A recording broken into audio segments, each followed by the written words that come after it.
Kita masih melanjutkan kajian hadis pertemuan yang lalu.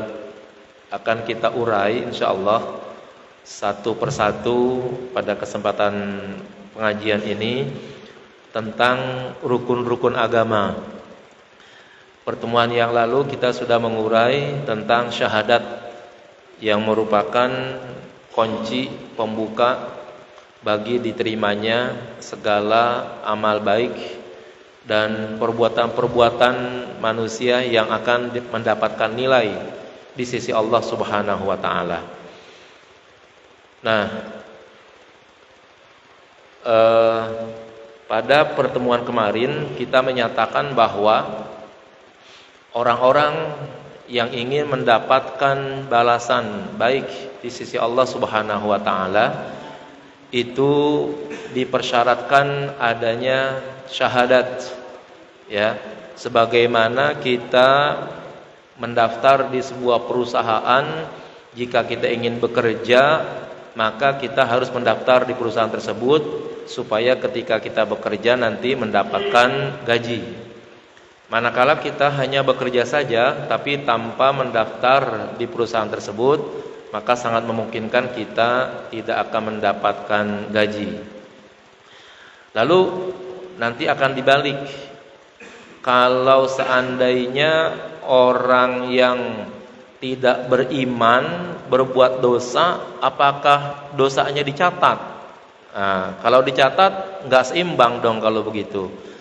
Giliran berbuat baik, perbuatan baiknya tidak dinilai, tapi giliran berbuat dosa, dosanya dinilai. Nah, orang yang tidak beriman itu nanti dosa tidak berimannya saja itu sudah besar, ya. Dosa tidak berimannya saja atau dosa ingkarnya saja kepada Allah itu sudah menyebabkan dia harus masuk neraka, gitu. Apatah lagi kalau dia sudah kafir, ingkar kepada Allah, ditambah lagi dia melakukan tindakan kejahatan, wabil khusus yang terkait dengan hak-hak manusia. Nah, itu akan bertambah berat hukumannya. Bukan tidak adil, adil, ya. Kenapa? Dari satu sisi Allah sebagai Tuhannya yang menciptakannya, yang memberikan rizki, yang memberikan hidup itu diingkari, sehingga Allah murka dengan cara sedemikian, ya. Ini sudah menyebabkan dia harus masuk ke dalam neraka karena kekafirannya. Yang kedua, sebaiknya orang yang kafir seperti ini, yang ingkar kepada Allah, yang tidak mau percaya bahwa Allah sebagai penciptanya, yang tidak mau percaya bahwa Allah sebagai pemberi hidupnya, pemberi rizkinya, sebaiknya itu dia memang tidak boleh berbuat sedikit pun kesalahan di dunia ini. Sehingga cukuplah dosanya itu karena tidak mau mengakui Tuhan saja, tidak mengakui Allah saja. Tetapi kalau dia sudah ingkar kepada Allah sebagai Tuhan yang patut disembah, lalu dia menyembah lagi Tuhan yang lain selain Allah, ini udah menjadi dosa yang berlipat-lipat ganda. Mengingkari Allah lalu mengakui, ya, benda lain sebagai Tuhan. Nah, ini tambahan namanya kalau begitu. Yang ketiga, bisa jadi orang yang kafir ini berbuat buruk kepada sesama manusia. Nah, ini yang paling berat lagi, ya. Kalau seandainya dia berbuat buruk untuk dirinya sendiri, mungkin Tuhan akan memberikan nilai sedikit atas dosanya. Tapi kalau dia berbuat jahat kepada manusia, maka ini akan bertambah nilai dosanya. Bukan semata-mata dia, ya, kafir atau yang lainnya, tetapi karena menilai kehidupan sesama manusia memang harus dinilai di sisi Allah Subhanahu wa taala dari sisi baik dan buruknya. Bahkan kalaupun orang tidak beriman kepada Allah pun tetap dia harus diadili, ya, di hadapan Allah atas kezaliman kepada sesama manusia. Nah, maka dengan demikian orang yang kafir itu perbuatan dosanya yang hubungannya dengan menyekutukan Allah dan yang hubungannya dengan menyakiti manusia itu akan dihisab dan akan diperhitungkan oleh Allah Subhanahu wa taala. Adapun dosa-dosa yang mungkin terkait dengan kepribadian dia, mungkin Tuhan akan memberikan nilai kurang atau tidak diberikan, itu urusan Tuhan lah. Tapi kalau sudah berbuat kemusyrikan, artinya dia menyekutukan Allah dan menyembah Tuhan yang lain, dan dia melakukan kejahatan kepada sesama manusia, ini akan menjadi beratnya dosa mereka. Nah, susahnya orang yang tidak beriman kepada Allah, itu sulit mereka untuk mendapatkan ampunan karena nilai kafirnya itu.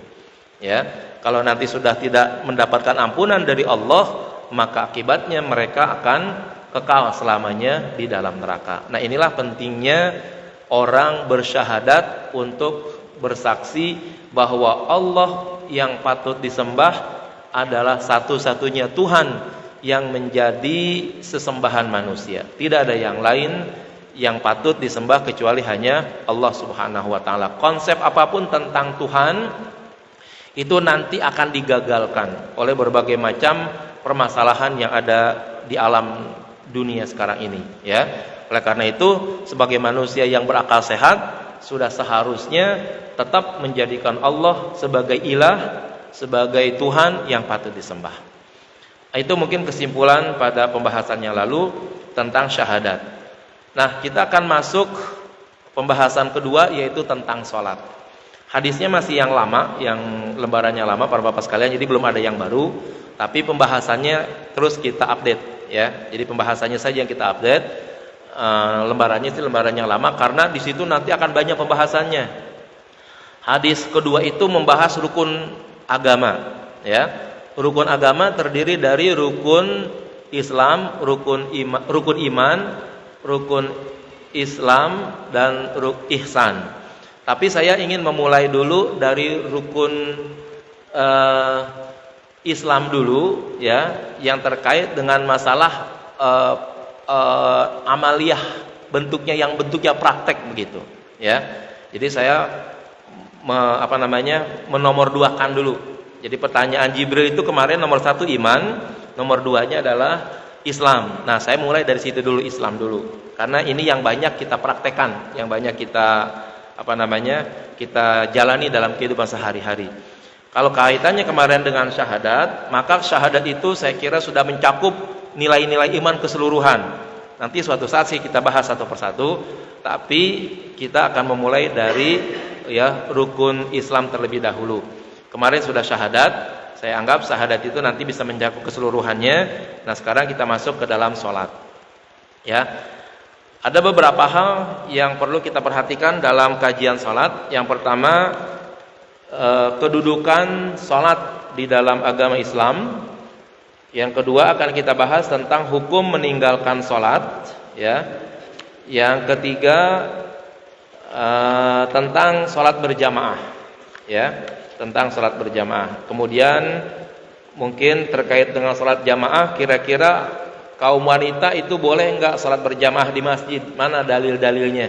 Ya, ini bagi kaum ibu begitu, ya. Itu nanti akan kita bahas, mudah-mudahan ya dalam pertemuan singkat ini bisa kita selesaikan. Baik. Kedudukan sholat ini merupakan hal yang sangat penting di dalam agama Islam. Di dalam agama Islam, kedudukan ini merupakan satu kedudukan yang tidak bernilai dibandingkan dengan nilai-nilai apapun, ya. Dia merupakan tiang agama bagi agama Islam, di mana agama itu dianggap hancur, tidak bernilai manakala seseorang sudah tidak lagi melaksanakan sholat, ya. Apapun amal baik yang dikerjakan oleh orang Islam, ini udah Islam nih, ya. Amal baiknya banyak, tetapi sholatnya tidak, itu tetap dianggap agamanya nol, ya. Agamanya dinilai hancur. Kenapa? Karena tiang pondasi utamanya itu adalah sholat. Kalau sholatnya sudah tidak dikerjakan, maka ibadah-ibadah yang lainnya itu tidak akan bernilai.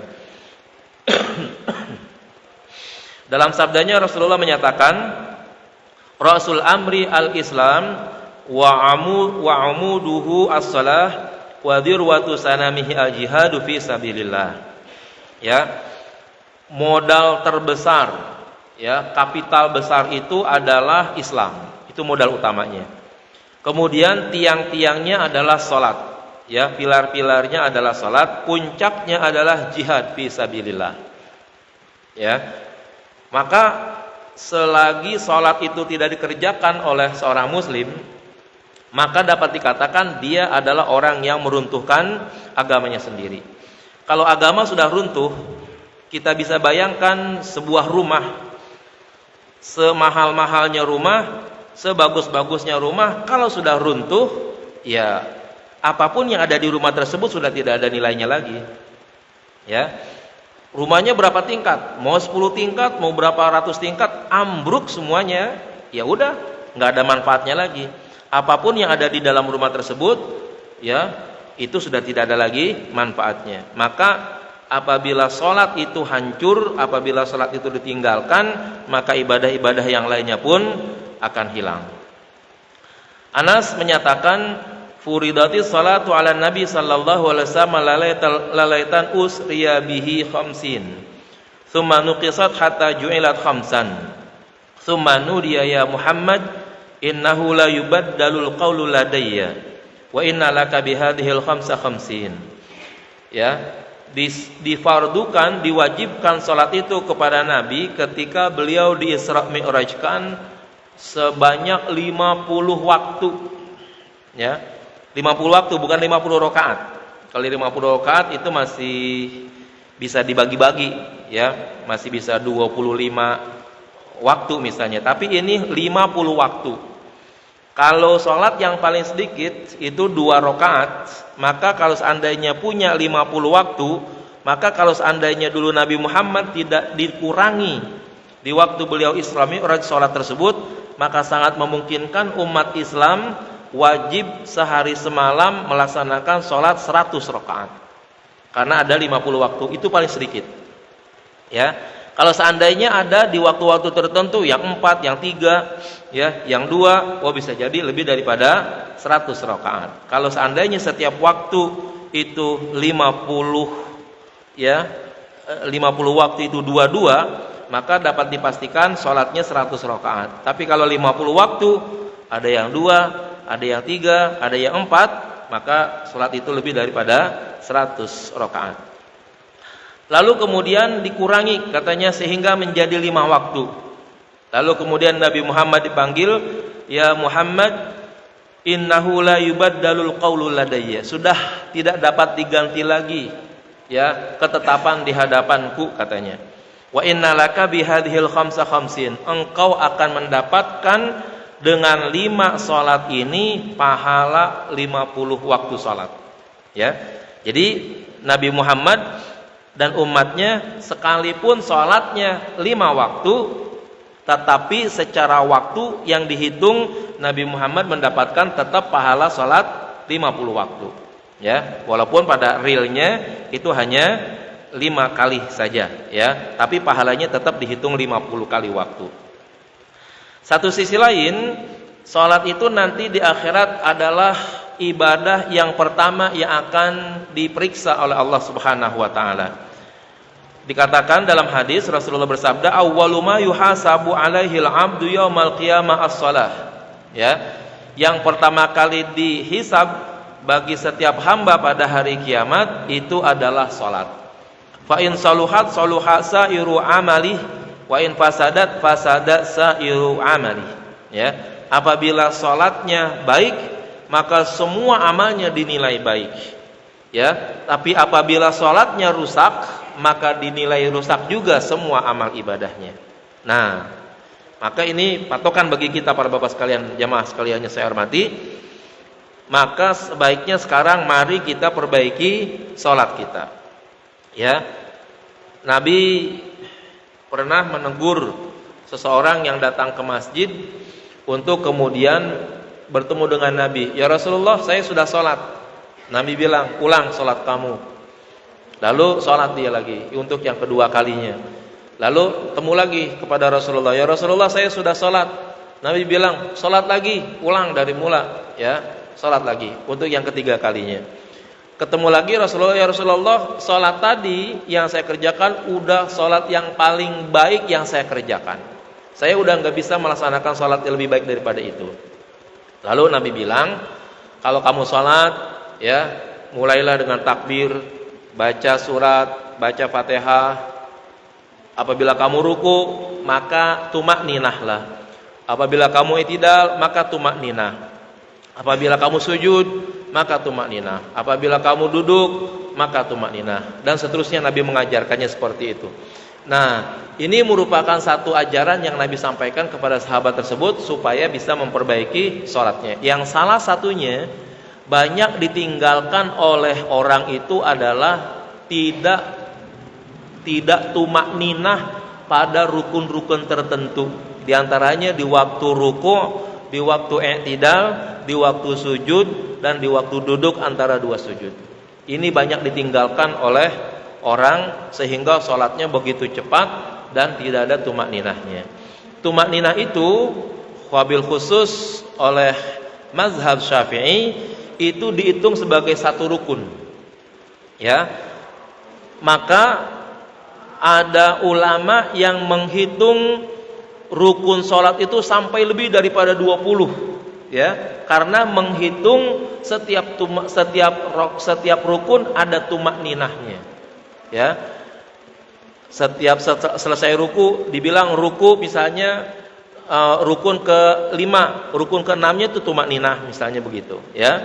I'tidal rukun ke-6, rukun ke-7-nya tumakninah. Sujud rukun ke-8, rukun ke-9-nya tumakninah. Duduk rukun ke-10, ke-11-nya tumakninah. Itu selalu seperti itu sehingga akhirnya rukun itu berbeda antara satu ulama dengan ulama terutama pada mazhab Syafi'i. Ini untuk menunjukkan betapa bahwa tumakninah di dalam sujud itu atau di dalam salat itu penting. Nabi menyatakan ada orang yang sholatnya lebih daripada 60 tahun katanya, tapi dia tidak pernah mendapatkan nilai sholat apapun. Ketika ditanya kenapa ya Rasulullah sholatnya nggak dapat nilai apapun, karena dia meninggalkan tumakninah di dalam sholatnya. Nah, maka hati-hati kita perlu untuk memperbaiki sholat ini, karena kalau sholat kita baik maka semua amal akan dinilai baik. Tapi kalau sholat kita buruk, maka nilai ibadah yang lainnya pun akan dinilai buruk juga. Sholat itu adalah wasiat terakhir yang Rasul sampaikan kepada umatnya menjelang beliau wafat, ya. Ketika Rasulullah akan meninggal dunia, lafaz yang terucap diantaranya adalah ummati, ummati, ummati, ya. As-salah, as-salah, as-salah, wa ma malakat aymanukum, ya.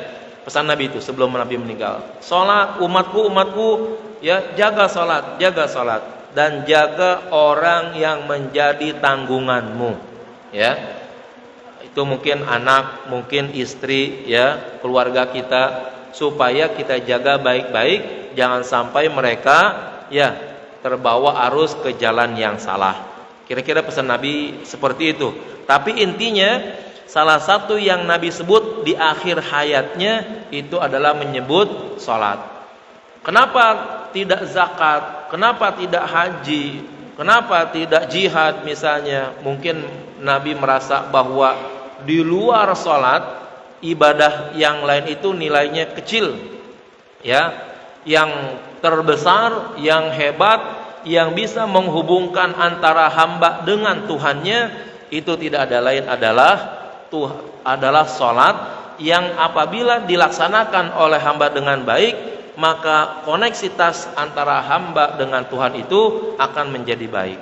Ketika hubungan antara Tuhan dengan hamba menjadi baik, pantas kalau pada akhirnya hamba tersebut, ya, tidak akan melakukan tindakan-tindakan yang dianggap melanggar agama. Kita baca ayat misalnya, ya, wa aqimis shalah inna sholata tanha 'anil fahsya'i wal munkar. Kerjakanlah salat karena salat itu akan mencegah perbuatan keji dan munkar. Maaf.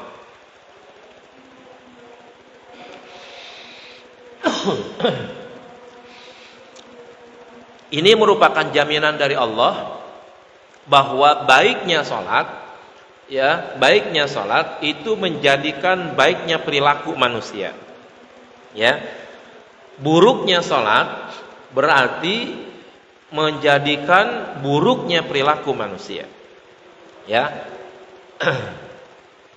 Ada seorang waliullah, katanya pernah menguji atau memasuki sebuah penjara, katanya begitu, ya. Lalu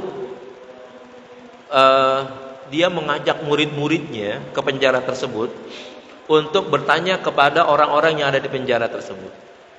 Ya, tanyain coba tuh mereka kenapa masuk penjara. Ya, nah akhirnya semua muridnya itu memeriksa orang-orang yang ada di penjara. Ya, jawabannya masing-masing. Ada yang membunuh, ada yang mencuri, ada yang apa segala macam. Ya. Setelah itu murid-muridnya lapor lagi, ya. Setelah diperiksa keseluruhannya, ya, kata sang wali, tidakkah kamu memeriksa sholatnya, gitu, ya? Tidakkah kamu memeriksa sholat-sholat orang yang ada di penjara tersebut? Mereka bukan membunuh yang menyebabkan akhirnya mereka masuk penjara. Mereka bukan mencuri yang menyebabkan mereka masuk penjara. Mereka bukan memperkosa yang menyebabkan mereka masuk penjara. Tetapi disebabkan karena sholat mereka buruk, maka itu puncak daripada segala keburukan yang pada akhirnya mendorong kepada keburukan berikutnya yang nantinya mereka menyebabkan masuk ke dalam penjara. Nah itulah. Maka sekali lagi penting untuk kita perbaiki sholat kita karena pengaruhnya itu memang sangat besar di dalam kehidupan manusia. Nanti pada akhir zaman sholat itu merupakan sesuatu yang akan hilang dalam agama. Dikatakan wahia akhiru ma yufqadu minad-din. Sesuatu yang akan hilang pada bagian akhir dari agama ini. Fa in da'at din kullah. Apabila salat itu sudah hilang, dapat dipastikan agama hilang keseluruhannya. Ya. Kalau di akhir zaman itu katanya baik pada individu ataupun pada kelompok besar, kalau orang-orang sudah tidak lagi melaksanakan sholat, maka dapat dipastikan orang tersebut lenyap keseluruhan agamanya. Ya, kalau per individu sudah seperti itu perilakunya, lalu kemudian akhirnya kumpul keseluruhan orang begitu seluruhnya, maka jangan heran kalau pada masa tersebut yang kumpul, yang bersama-sama hidup tidak ada lain adalah orang-orang yang sudah tidak lagi beragama. Kita dapat pastikan orang-orang yang tidak beragama, yang rusak agamanya, itu dapat dipastikan perilakunya pasti buruk. Ya. Kenapa? Yang masih tercatat beragama saja, ya, itu masih buruk perilakunya. Agama apapun, kita enggak menafikan orang Islam itu banyak perilakunya yang buruk, ya. Di KTP-nya Islam, ya.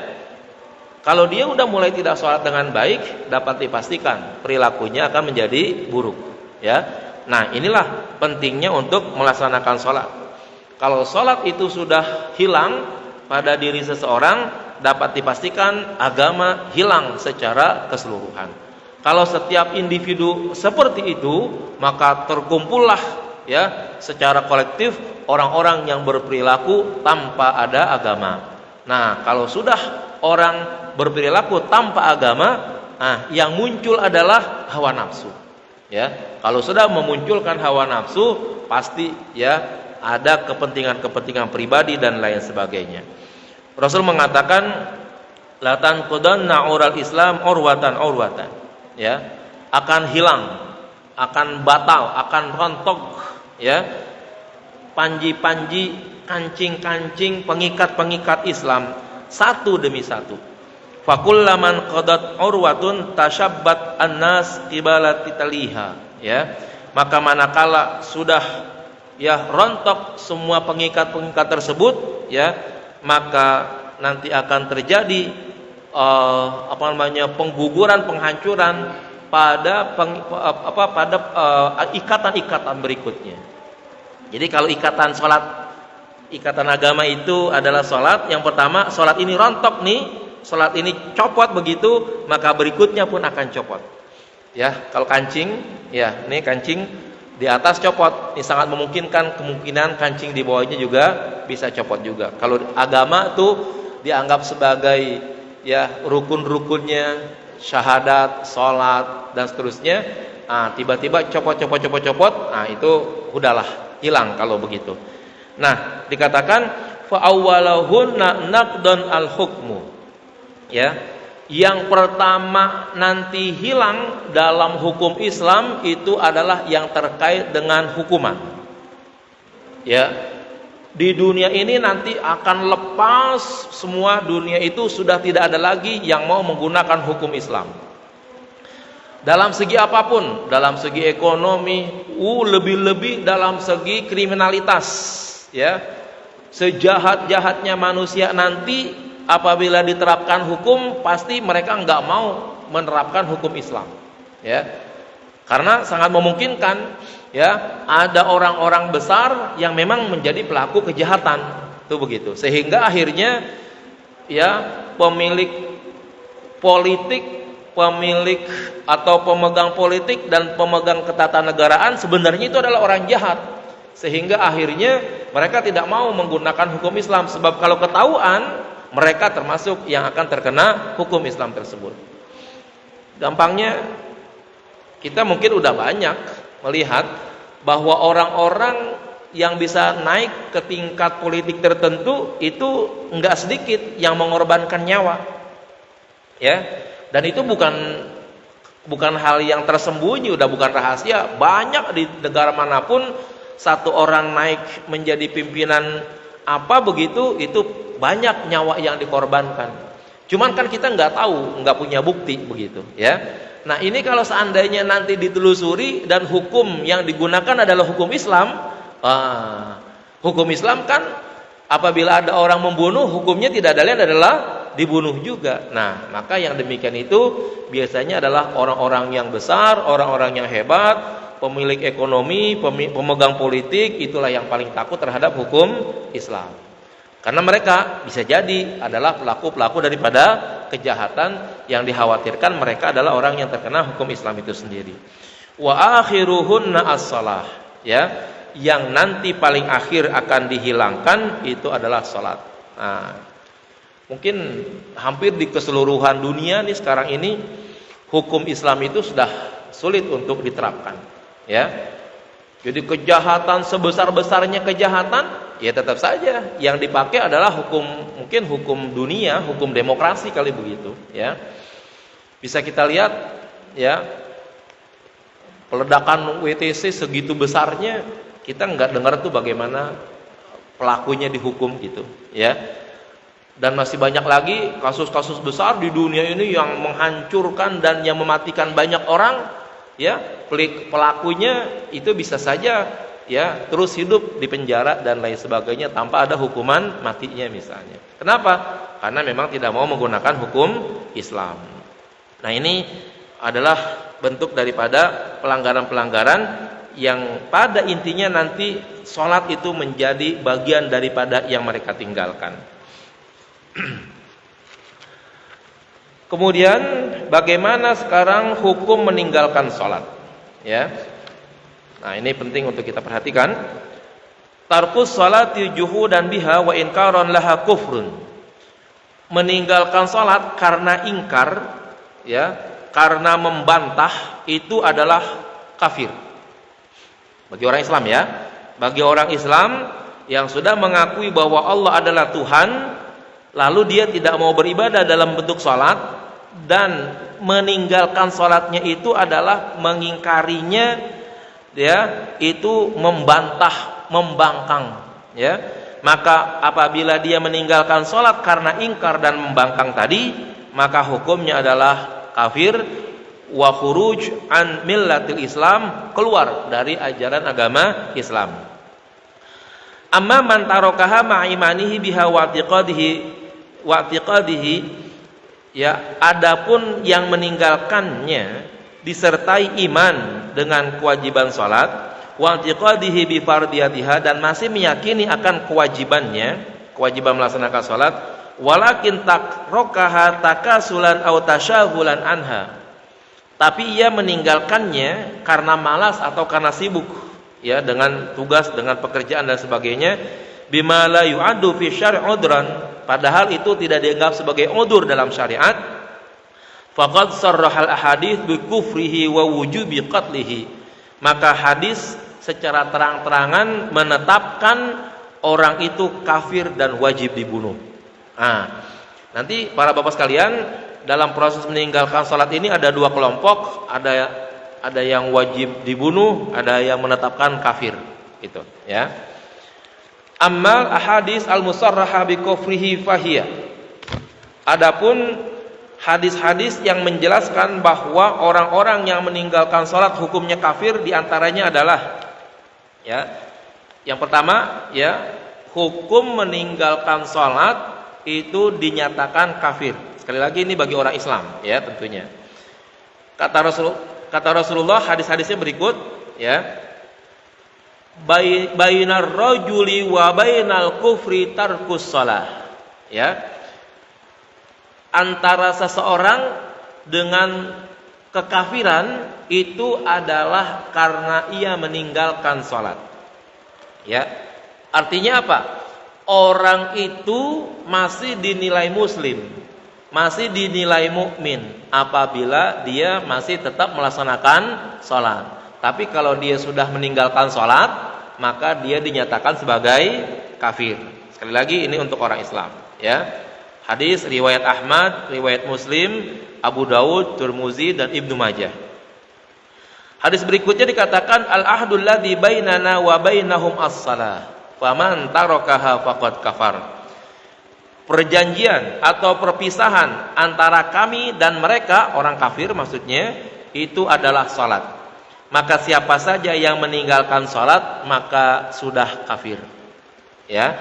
Jadi perpisahan, perbedaan antara kita sebagai muslim dan yang lain sebagai orang kafir itu dipisahkan oleh salat.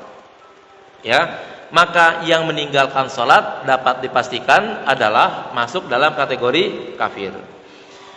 Kenapa salat tidak yang lain? Karena yang lain hampir bisa dilakukan secara bersama-sama atau semua orang bisa melaksanakannya. Ya.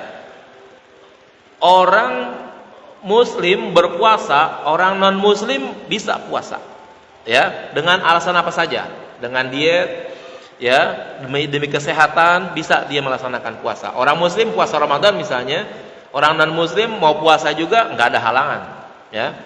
Orang muslim berzakat, orang non muslim boleh mengeluarkan hartanya demi membantu orang lain, ya.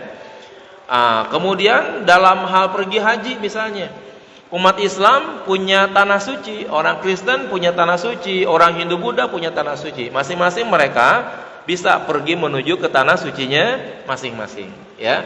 Mungkin menurut bahasa itu sudah dianggap sebagai sama dengan haji secara bahasa, ya.